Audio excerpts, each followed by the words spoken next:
Well, Theresa May is using trolls on Twitter to try to implement more laws to censor people online. What she's proposing is she wants laws are needed to outlaw the online abuse and bullying of politicians and public figures and other public figures. So, right there, she's making a distinction that she is better than you. They are more worth defending than the average citizen. Average people get tons of threats and abuse and all this shit all the time, but they're not going to be protected, right?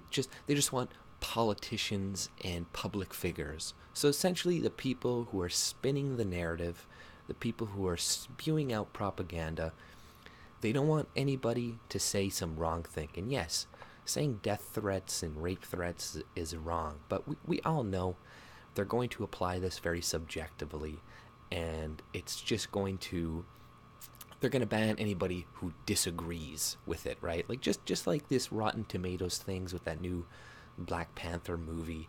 It's got like 100% rating because they're banning anybody who says anything negative about it, and they're saying it's hate speech when probably a lot of people just didn't like the movie, but oh no, we have to remove it because you're alt-right trolls and Nazis, right? So it's going to be applied subjectively. It's going to be applied against her opponents, and you see that this is like the conservative government there in the UK. So a lot of this censorship, it's not a left or a right thing. It generally the leftist people from the left of that mentality generally do call more for censorship, but it's a bipartisan thing. Like the governments, whichever side they're on, they want to control people as best as they can, and these laws will benefit the conservatives in office or the liberals in office when they get into power, right? Like, so it's good for both sides. But the prime minister says the bullying of politicians online has become a growing threat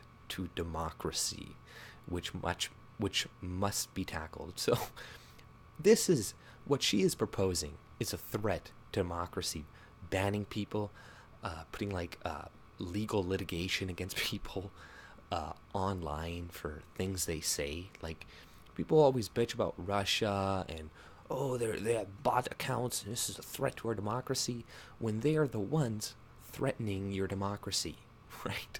So it's like, the FISA thing in America, like that right there, the FISA searching and stuff is pretty much unconstitutional in of itself.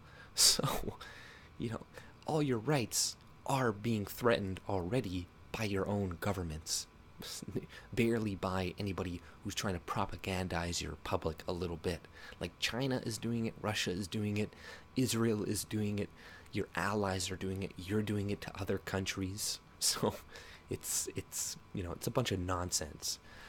But MPs from all parties have reported receiving death threats and stuff online, like I said before. And within the article, they make it about like, oh, primarily women and people of color. So right away, they make it a racial issue, a feminist gender issue. Like, oh, we got to protect the minorities from hate speech and from these evil white racists online. We need to protect these people. So it's like, it's bullshit. They're not actually, they don't, none of these people feel threatened. None of these people are worried that any of them are going to follow through a lot of the times on what they're saying, but they're just using it as justification to censor people and ban people.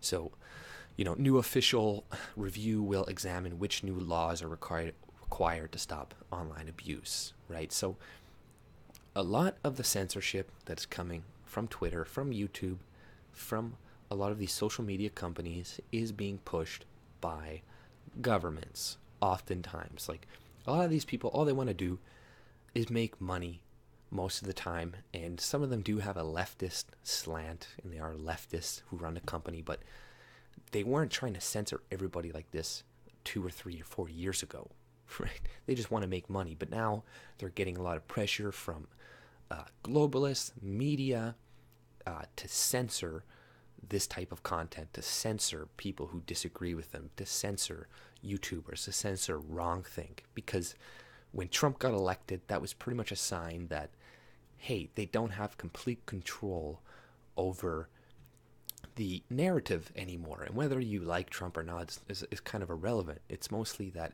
he got elected when the establishment didn't want him to get elected. So they had all the money, all the backing, all the propaganda from all the news on their side, right? And typically that has always worked out for them.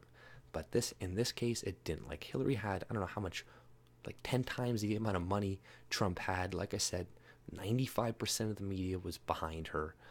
She had so many advantages, but even though. So this is why there's all this censorship.